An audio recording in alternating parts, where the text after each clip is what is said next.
Hello বন্ধুরা, আসসালামু আলাইকুম। কেমন আছেন আপনারা? আশা করি ভালো আছেন। আমিও ভালো আছি। আজ আমি আপনাদের জন্য নিয়ে আসলাম খুবই সহজে একটি উপকরণ, একটি ডিম দিয়ে আর অল্প তেল দিয়ে রেস্টুরেন্টের মতন স্বাদের মেয়োনিজ। আশা করি আপনাদের কাছে ভালো লাগবে। আর এইভাবে যদি ট্রাই করেন তাহলে কিন্তু একদম রেস্টুরেন্টের মতনই টেস্ট পাবেন। তো চলুন কথা না বাড়িয়ে দেখিয়ে দিচ্ছি আমি কি কি এখানে নিয়েছি। এখানে 1 চিমটি পরিমাণ নিয়েছি সাদা গোলমরিচ, নিয়েছি পরিমাণ মতো লবণ, নিয়েছি 1 টেবিল পরিমাণ ভিনেগার, নিয়েছি একটি ডিম, আর নিয়েছি 1 টেবিল চামচ চিনি, আর নিয়েছি এখানে 1 টেবিল চামচ পরিমাণ লেবুর রস, আর নিয়েছি এখানে চায়ের কাপের পরিমাণের 1 কাপ পরিমাণ সয়াবিন তেল। আপনি যদি এখান থেকে আরও তেল কম দেন তাতে কোনো সমস্যা হবে না।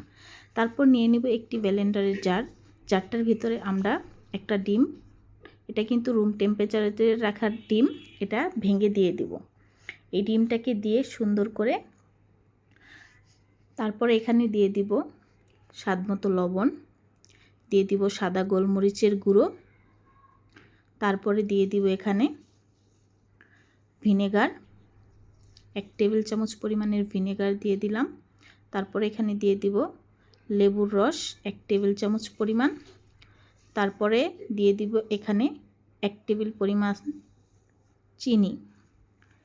চিনিটা দিলে আপনাদের ভিনেগারের একটা টেস্ট বেড়ে যায়। আর আমি একটু মিষ্টি করার জন্য 2 টেবিল চামচ চিনি ইউজ করলাম। তারপর এখানে আমি অল্প অল্প করে তেল দিয়ে এটাকে ব্লেন্ডারে ঢাকনা দিয়ে বিট করে নিব। এটাকে 2 থেকে 3 মিনিট বিট করব।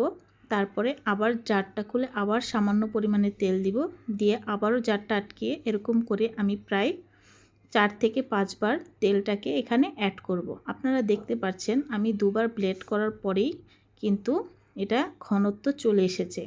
তো এর ঘনত্বটা আরও আসবে, তার জন্য আমরা কি করছি, আরও 2 থেকে 3 বার তেলটাকে ইউজ করে তারপরে এটাকে আমি একদম ফোম আকারে করে নিব। তো ঠিক এইভাবে দেখুন করতে করতে আমাদের কিন্তু প্রায়ই হয়ে আসছে।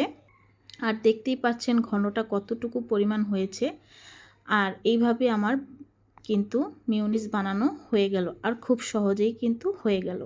আর দেখতেই পাচ্ছেন আমার মেয়োনিজটা কিন্তু একদম রেস্টুরেন্টের মতন গাঢ় হয়েছে। আপনারা টেস্ট করলে বুঝতে পারবেন যে একদমই রেস্টুরেন্টের মতন হয়েছে।